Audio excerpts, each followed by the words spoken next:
सभी साथियों को प्यार भरा नमस्कार। स्वागत है आप सभी का आपके अपने यूट्यूब चैनल ग्लोबल पत्रिका पर। दोस्तों, इलाहाबाद हाई कोर्ट भर्ती 2024 के लिए जो हमारी हिंदी टेस्ट सीरीज चल रही है, अब उसमें हमने अंतिम 27 दिन में जो 27 टेस्ट लगाए हैं, उसमें आज छठे नंबर का टेस्ट ये होने वाला है। तो रोजाना सुबह 7 बजे आपको हमारा हिंदी का टेस्ट मिल जाएगा। और देखिए, ज़्यादा दिन नहीं है, जो भी समय है वो रिवीजन का ही समय है। हमने अपने जितने भी अभी तक टेस्ट कराए हैं, उसमें ये कोशिश की है कि जितनी भी हिंदी है वो सारी की सारी उसमें कवर की जा सके। तो आइए शुरू करते हैं और देखते हैं आज जो हमारा छठे नंबर का टेस्ट है उसका जो पहला प्रश्न है वो क्या है। देखिए, पहला प्रश्न है, निम्नलिखित में कौन सा शब्द अलंकार है? उपमा, रूपक, उत्प्रेक्षा या यमक अलंकार। देखिए, अलंकार की अगर बात करें दोस्तों, ये बनता है अलम प्लस कार से। अलम प्लस कार से। अलम का अर्थ होता है दोस्तों शोभा या सजावट। शोभा या सजावट। और कार का अर्थ होता है दोस्तों करने वाला। करने वाला। यानी जो काव्य की शोभा बढ़ाते हैं, उसे हम क्या कहते हैं? अलंकार कहते हैं। अलंकार दोस्तों तीन प्रकार का होता है। तीन कौन कौन से? एक होता है शब्द अलंकार, दूसरा होता है अर्थ अलंकार, तीसरा होता है दोस्तों उभय अलंकार। तो यहाँ पर जो प्रश्न पूछा वो शब्द अलंकार से पूछा है, यानी शब्द अलंकार कौन सा है। देखिए, उपमा अर्थ अलंकार होता है, रूपक भी अर्थ अलंकार होता है, उत्प्रेक्षा भी अर्थ अलंकार होता है। जो यमक है दोस्तों, ये होता है शब्द अलंकार। शब्द अलंकार में दोस्तों एक तो देखिए, शब्द अलंकार में एक तो यमक अलंकार हो गया, अनुप्रास इसमें आता है, अनुप्रास। और देखिए, श्लेष अलंकार भी इसी में आता है, श्लेष। ठीक है। तो अनुप्रास, श्लेष, यमक, वक्रोक्ति, ये याद रख लेंगे, शब्द अलंकार के हैं। और उपमा, रूपक, उत्प्रेक्षा, अतिशयोक्ति, विभावना अलंकार, संदेह अलंकार, ये किसके हैं? अर्थालंकार के एग्जाम्पल है। अगला प्रश्न है, हिंदी का प्रथम समाचार पत्र कौन सा था? कवि वचन सुधा, उदंत मार्तंड, हरिश्चंद्र पत्रिका या सरस्वती। तो देखिए, हिंदी का प्रथम समाचार पत्र है दोस्तों उदंत मार्तंड, यानी दूसरे का बी सही हो जाएगा। बात करें, देखिए इसका जो प्रकाशन हुआ था दोस्तों, प्रकाशन ये होता था कलकत्ता से। कलकत्ता से। और किसके द्वारा इसका प्रकाशन किया जाता था, यानी इसके संपादक कौन थे, ये प्रश्न भी पूछा जाता है। तो इसके संपादक हैं दोस्तों पंडित जुगल किशोर जी। पंडित जुगल किशोर। पंडित जुगल किशोर पेशे से वकील थे और ये कानपुर के थे दोस्तों, कानपुर के। सही है। वकील थे और कानपुर के रहने वाले थे। ये जो पत्र था दोस्तों उदंत मार्तंड, ये था साप्ताहिक पत्र। ये पूछता कौन सा पत्र था, तो ये था साप्ताहिक पत्र। प्रथम बार कब प्रकाशित हुआ था? प्रथम बार प्रथम बार प्रकाशित हुआ था दोस्तों 30 मई 1826 को। यही कारण है जो 30 मई है दोस्तों, प्रत्येक वर्ष भारत में प्रत्येक वर्ष भारत में हिंदी पत्रकारिता दिवस के रूप में मनाया जाता है। 30 मई को हिंदी पत्रकारिता दिवस। हिंदी पत्रकारिता दिवस कौन सी? 30 मई को मनाया जाता है। तो इस प्रश्न से इतनी जानकारी याद रखेंगे। अगला है, दोहा छंद में यति कहाँ होती है? छंद के अंत में, चरण के अंत में, 24 मात्राओं के बाद, इनमें से कोई नहीं। तो देखिए, छंद की अगर हम बात करें दोस्तों, छंद देखिए एक होता है गद्य, एक होता है दोस्तों पद्य। गद्य कहानी के रूप में, और जो पद होता है जो गाया जा सके दोहे के रूप में होता है। तो छंद को दोस्तों पद का व्याकरण भी कहते हैं। पद का व्याकरण कहा जाता है, छंद को पद का व्याकरण कहा जाता है। और इसके जो प्रणेता हैं, यहाँ से प्रश्न पूछता है छंद के प्रणेता कौन है? वो हैं आचार्य पिंगल जी। आचार्य पिंगल जी। और यही कारण है दोस्तों छंद का दूसरा नाम पिंगल कहलाता है। यहाँ देखिए, छंद जो होते हैं दोस्तों तीन प्रकार के होते हैं। एक होता है मात्रिक छंद। मात्रिक छंद। एक है वर्णिक छंद। वर्णिक छंद। एक होता है दोस्तों मुक्तक छंद। मुक्तक छंद। तो जो दोहा है, इसमें छंद में, दोहा छंद में यति कहाँ पर होती है? ये होती है दोस्तों चरण के अंत में। चरण यानी देखिए इस तरह से लाइन होगी, फिर अल्प विराम, फिर लाइन होगी, फिर पूर्ण विराम, फिर इस तरह से लाइन होगी, फिर अल्प विराम, फिर इस तरह से, फिर पूर्ण विराम। ये बनता है दोस्तों दोहा। और यति कहते हैं दोस्तों विराम या ठहराव को। विराम या ठहराव। सही है। इसको कहते हैं हम यति। तो जहां पर अल्प विराम है यानी कम ठहराव, जहां पर पूर्ण विराम है पूरा विराम, यानी हम क्या करेंगे यहाँ पर सांस छोड़ देंगे। तो जो यति होती है वो विराम या ठहराव कहलाता है, और ये होती है चरण के अंत में। अगला प्रश्न है, रहीमन पानी राखिए बिनु पानी सब सून, पानी गए न उबरे मोती मानुसु चून। इस दोहे में कौन सा अलंकार है? रूपक, उपमा, श्लेष या उत्प्रेक्षा अलंकार। स्टार लगा लेंगे, अनेकों बार ये दोहा आया हुआ है। पूछता है कौन सा अलंकार है इसमें। ये जो पानी है दोस्तों, इसका अर्थ होता है सम्मान, और इस पानी का भी अर्थ सम्मान यहाँ से लेंगे। बात करते हैं, देखिए रहीम जी कहते हैं कि रहीमन पानी राखिए, यानी रहीमन जो है वो सम्मान रखने की बात कर रहे हैं। सम्मान रखिए अपने जीवन में। अगर आपके जीवन में सम्मान नहीं है तो आपका जो जीवन है वो व्यर्थ है समाज के लिए। समाज में आपका जीवन कैसा हो जाएगा? व्यर्थ हो जाएगा, यदि आपके पास सम्मान नहीं है। किस तरह से व्यर्थ होगा? तो आइए देखिए, इस तरह से देखते हैं। यहाँ पर देखिए पानी के तीन अर्थ हैं, कौन कौन से हैं? ये कहते हैं इस तरह से व्यर्थ हो जाएगा जैसे मोती मानुसु चून। मोती के लिए यहाँ पर पानी का अर्थ है दोस्तों चमक, और मानुष यानी मनुष्य के लिए अर्थ है सम्मान, और जो चून है इसके लिए यहाँ पर है जल, यानी पानी का अर्थ जल भी होता है, आप जानते हैं।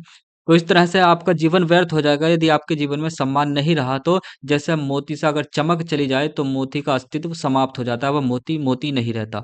तो ऐसे ही मनुष्य के जीवन से अगर सम्मान चला जाए तो वो व्यर्थ हो जाएगा। और चून यानी आटा, अगर देखिए आटे में हम जल ना मिलाएं तो आटा भी क्या है? बेकार है। इससे रोटी नहीं बनाई जा सकती बिना जल मिलाए आटे में, सही है। तो आटा भी क्या है? बेकार है बिना जल के। तो इसका जो अर्थ है दोस्तों जीवन के लिए बहुत ही बड़ा, इन्होंने बहुत बड़ी बात कही है यहाँ पर, कि बिना सम्मान के जो है वो मनुष्य का जीवन व्यर्थ है। लेकिन यहाँ पर हम प्रश्न लगा रहे हैं कौन सा अलंकार है? रूपक, उपमा, श्लेष या उत्प्रेक्षा। तो यहाँ पर जो अलंकार होगा दोस्तों वो होगा श्लेष अलंकार। जब किसी पंक्ति में कोई एक ऐसा शब्द आ जाए जिसके अनेक अर्थ हों, यानी दो या दो से अधिक अर्थ हों, तो वहां पर होता है श्लेष अलंकार। तो यहाँ पर श्लेष अलंकार हो जाएगा। पानी के यहाँ पर तीन अर्थ हैं, चमक, सम्मान और जल। अगला प्रश्न देखें, निम्नलिखित में से किसका प्रयोग केवल बहुवचन में होता है? पाठक, पिराड़, नदी या स्त्री। तो बहुवचन में किसका होता है? देखिए यह पिराड़। पिराड़ हमेशा बहुवचन में आता है, याद रखेंगे पिराड़। निम्नलिखित में से विजातीय स्वर नहीं है? ए, औ, उ या उ। देखिए जो ए है दोस्तों, ये मिलकर बनता है आ या बड़ा आ के साथ। जब ए या बड़ा ए मिलकर मिले तब बनता है बड़ा ए। और यहाँ पर हमें ए जो है, ए इसमें देखने को मिलता है दोस्तों आ या बड़ा आ के साथ जब ई या बड़ी ई मिले तब हमें मिलता है ए। तो हमें यहाँ से ये पता चला, यहाँ पर जो है दोस्तों विजातीय स्वर हैं, यानी आ है और ई है। ये अलग जात का, ये अलग जात का है। ऐसे ही देखिए ओ में देखें, ओ में हमें मिलेगा आ प्लस उ। तो यहाँ पर भी क्या हो गया? ये अलग, ये आ है और ये उ है, यानी अलग जात के हैं, यानी विजातीय हैं। ऐसे ही बड़ा ऊ की अगर हम बात करें तो पहले तो यहाँ पर देखिए आ या बड़ा आ के साथ जब ओ या बड़ा ओ मिले, और यहाँ पर ओ के साथ हमने ये देख ही लिया, यानी पूर्ण अगर हम इसको अलग अलग करके देखें तो हमें यही पता चलेगा इसमें आ और ऊ मिले हुए हैं। ऊ के साथ देखें तो यहाँ पर देखिए ऊ प्लस ऊ मिलकर बनता है बड़ा ऊ, यानी ये क्या है? समान है, समान जाति के हैं। तो ये समान जाति के हैं और ये जो हैं विजातीय हैं, अलग अलग जात से बने हुए हैं। तो इसका सही आंसर हो जाएगा ऑप्शन डी, सही है। तो देखिए यहाँ पर देख लें समान जाति के कौन कौन से होते हैं। तो देखिए एक तो जो सजातीय स्वर होते हैं, एक तो बड़ा आ होता है जो आ से मिलकर बनता है, एक बड़ी ई होती है जो सजातीय होती है, और एक बड़ा ऊ। ये क्या होते हैं दोस्तों? सजातीय स्वर होते हैं। जो विजातीय स्वर होते हैं दोस्तों उसमें देखिए ए, आई और ओ और बड़ा ओ, ये होते हैं विजातीय स्वर, यानी अलग अलग जात से बने हुए होते हैं। इन्हें संयुक्त स्वर भी कहते हैं, या असवर्ण भी बोलते हैं इनको। असवर्ण यानी असमान वर्णों वाले, असवर्ण भी बोलते हैं, सही है। और संयुक्त स्वर भी बोलते हैं, और इसको सवर्ण भी बोलते हैं, समान वर्ण वाले, या सजातीय स्वर भी बोलते हैं, बड़ा आ, बड़ी ई, बड़ा ऊ को। अगला प्रश्न देखते हैं, निम्नलिखित में से कौन सा विशेषण नहीं है? पथरीला विशेषण है, नमकीन विशेषण है, बर्फीला विशेषण है, नमक विशेषण नहीं है। विशेषण होता है दोस्तों संज्ञा सर्वनाम की विशेषता बताने वाले शब्द। अलंकार में किस उपसर्ग का प्रयोग हुआ है? अभी बताया था मैंने दोस्तों, ये बनता है अलम प्लस कार से।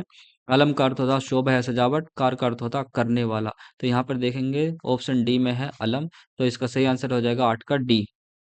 अगला प्रश्न है, नयन का शुद्ध संधि विच्छेद है? ने प्लस आयन, ना प्लस अन, नए प्लस अन, ने प्लस अन। जो नर बनता है ये बनता है दोस्तों ने प्लस अन से, और इसमें जो संधि है वो है अयादि संधि। अयादि जो संधि है दोस्तों ये जो स्वर संधि के भेद से है। वही मनुष्य है जो मनुष्य के लिए मरे, के रचयिता कौन है? 10वां प्रश्न है हमारा।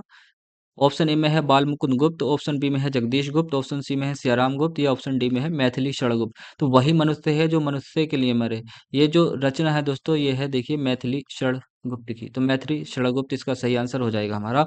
अगला प्रश्न है निपात किन्हें कहते हैं? ध्वनि की गतिशीलता को, वाक्य में विराम को, अर्थ को बताने वाले, या शब्द में विशेष प्रकार का बल लाने वाले अव्यय। जो निपात कहते हैं दोस्तों ये है हमारा ऑप्शन डी सही, यानी शब्द में विशेष प्रकार का बल लाने वाले अव्यय को निपात कहते हैं। गोदान के रचनाकार कौन है? कालिदास, मुंशी प्रेमचंद, महादेवी वर्मा, या किशन लाल शर्मा। जो गोदान के रचनाकार हैं दोस्तों ये है मुंशी प्रेमचंद, यानी 12 का बी सही हो जाएगा हमारा। अगला प्रश्न है दोस्तों निम्नलिखित को सुमेलित कीजिए। आप यह कुछ जो, इधर है देखिए हमें इससे मिलान करना है सूची 1 को सूची 2 से। जो आप है वो कौन सा सर्वनाम है? निश्चयवाचक, संबंधवाचक, निजवाचक। जो आप है दोस्तों ये है निजवाचक, यानी पहले का 3 आ जाएगा। ये है होता है दोस्तों निश्चयवाचक, यानी ये है घोड़ा, इस तरह से हम कह सकते हैं। तो ये निश्चयवाचक, तो बी का आ जाएगा दोस्तों 1। कुछ कुछ होता है अनिश्चयवाचक, तो सी का आ जाएगा दोस्तों 4, और डी होता है जो में देखिए संबंधवाचक, तो डी का हो जाएगा 2। तो 3 1 4 2 किस में है? 3 1 4 2 ऑप्शन सी में सही है, यानी 13 का हमारा सी सही हो जाएगा। अगला प्रश्न है वह घर से बाहर गया, वाक्य में कौन सा कारक है? देखिए कारक को दोस्तों परसर्ग नाम से भी जानते हैं, परसर्ग या विभक्ति। तो अगर प्रश्न विभक्ति करके पूछे तब भी इसका यही आंसर होगा, कारक परसर्ग, यानी तीनों एक ही शब्द हैं। वह घर से बाहर गया, तो देखिए 8 कारक होते हैं, पहले देख लेते हैं कौन कौन से हैं। कर्ता के साथ ने आता है कारक चिन्ह, कर्ता ने कर्म को करण के साथ आता है से या द्वारा, संप्रदान के लिए यानी संप्रदान के साथ आता है के लिए, फिर अपादान के साथ आता है से। कर्ता ने कर्म को करण से संप्रदान के लिए, अपादान से फिर आएगा देखिए संबंध, और संबंध के साथ आता है का, की, के, या रा, री, रे। ठीक। फिर आता है देखिए अधिकरण, अधिकरण में आता है दोस्तों मैं या पर। फिर आता है संबोधन, जो 8वां है हमारा संबोधन। संबोधन में आता है दोस्तों हे, अरे। सही है, इस तरह से। तो 1 2 3 4 5 6 7 या 8 हमारे क्या होते हैं? कारक चिन्ह होते हैं। तो यहाँ पर देखेंगे दोस्तों जो कारक हैं वो 8 हैं। तो यहाँ वह घर से बाहर गया, तो से है इसमें। तो देखिए से एक तो करण के साथ है लगा हुआ, और एक है अपादान के साथ। लेकिन जो करण के साथ से होता है इसका मतलब होता है जहाँ माध्यम की बात की जा रही हो, यानी किसी माध्यम से कोई कार्य हो। जैसे वह पेन से लिखता है, वह चाकू से सेब काटता है, तो यहाँ पर जो से आ रहा है वो करण यानी माध्यम की बात की जा रही है वहां पर। लेकिन यहाँ पर जो है अपादान के साथ से, ये होता है दोस्तों अलगाव की बात। अलगाव कह सकते हैं, या दूर जाने का भाव कह सकते हैं, दूर जाने का भाव। तो एक चीज ये देखिए वह घर से बाहर गया, वह दूर जा रहा है। छत से ईंट गिरी, छत से ईंट दूर जा रही है। हिमालय से नदियां निकली, तो हिमालय से नदियां दूर जा रही हैं। पेड़ से पत्ते गिरे, तो यहाँ पर सभी जगह क्या होगा? अपादान कारक होगा। तो वह घर से बाहर गया, दूर जाने का भाव है, तो यहाँ पर ऑप्शन डी यानी अपादान कारक हो जाएगा। 14 का डी आंसर सही हो जाएगा हमारा। अगला प्रश्न है प्रमाणिक शब्द के मूल शब्द और प्रत्यय का सही अलगाव है। देखिए प्रमाणिक शब्द के मूल शब्द और प्रत्यय का सही अलगाव कौन सा होगा? ऑप्शन ए में है प्रमाणी प्लस का, ऑप्शन बी में है प्रमाण प्लस इक, ऑप्शन सी में है प्रा प्लस माणिक, ऑप्शन डी में है प्रमा प्लस अणिक। देखिए इसका जो मूल शब्द होता है प्रमाणिक में, ये होता है प्रमाण। इसके साथ इक प्रत्यय जुड़ा हुआ है दोस्तों। जब इक प्रत्यय किसी शब्द के साथ जुड़ता है तो उसका जो पहला स्वर होता है वो दीर्घ हो जाता है। यहाँ पर हो जाएगा पिरा, फिर ये बनेगा दोस्तों पिरामाणिक। जैसे समाज, समाज मूल शब्द है, इसमें अगर हम इक प्रत्यय जोड़ें तो इसका जो यहाँ पर देखिए पहला स्वर है ये दीर्घ हो जाएगा, और ये बन जाएगा सामाजिक। तो सामाजिक नहीं होता, क्या होता? सामाजिक होता है। ऐसे ही दोस्तों देखिए धर्म है, धर्म और अगर इसके साथ इक प्रत्यय जोड़ें तो ये क्या हो जाएगा, धार्मिक हो जाता है, धार्मिक। सही है। तो इस तरह से देखिए प्रमाण प्लस इक यानी 15 का बी आंसर सही हो जाएगा हमारा। तो ये थी आज की हमारी वीडियो, यानी 3 दिनों में हमने 27 टेस्ट लगाए हैं, उसका एक छठा टेस्ट था दोस्तों। सही है। तो वीडियो को अपने दोस्तों के साथ शेयर किया करें। तो आज के लिए इतना ही दोस्तों। Thanks for watching. जय हिंद, जय भारत।